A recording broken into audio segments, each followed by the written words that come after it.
Semua tahu negara China semakin lama semakin berkembang pesat dan mula mengambil tempat di peringkat dunia. Hal ini kerana China berusaha melebarkan sayapnya dalam kesemua bidang termasuklah sains dan teknologi, pembangunan ekonomi, perindustrian kecil dan sederhana IKS dan juga industri kreatif. Dan kesemua usaha yang dilakukan oleh negara China itu dilihat telah membuahkan hasil dan memberi peluang yang lebih besar kepada negara China. Ianya sekaligus telah meletakkan negara China sebagai negara teratas di dunia yang telah mencapai kejayaan dari segi pembangunan dan ekonomi. Dalam satu kenyataan sidang media di Beijing, wartawan media Hong Kong telah bertanya tentang resepi kejayaan yang digunakan oleh negara China untuk mengembangkan pembangunan dan ekonomi. Ini kerana dalam puluhan tahun negara China dilihat tetap menjadi sebuah negara yang tidak pernah mengalami masalah dari segi pembangunan dan ekonomi. Malah negara itu dilihat telah berjaya menjadi satu-satunya negara yang berjaya mengatasi kemiskinan penduduknya. Hal ini juga telah menjadikan negara China sebagai entiti ekonomi terbesar di dunia. Menurut pegawai kanan kerajaan China, negara China lebih mengutamakan keperluan rakyat dan sentiasa mengembangkan konsep pembangunan mengikut perkembangan semasa.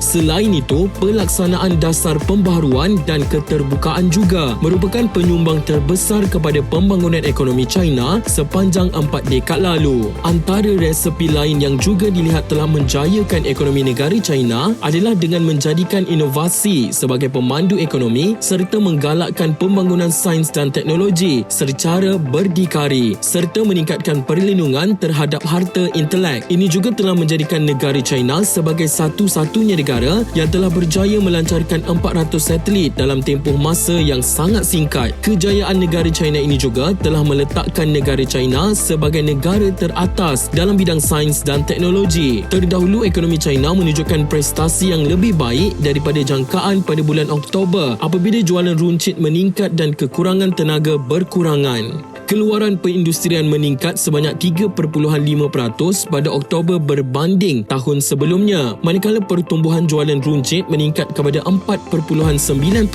mengatasi ramalan ahli ekonomi. Semua resepi yang dinyatakan oleh negara China ini bukan pertama kali didedahkan, malah ianya merupakan satu open secret yang boleh disaksikan sendiri oleh setiap individu di seluruh dunia sejak sekian lama. Semoga dengan setiap kejayaan yang dicapai oleh negara China ini akan terus meletakkan negara China sebagai negara contoh dan bertaraf dunia. China, inspirasi dunia.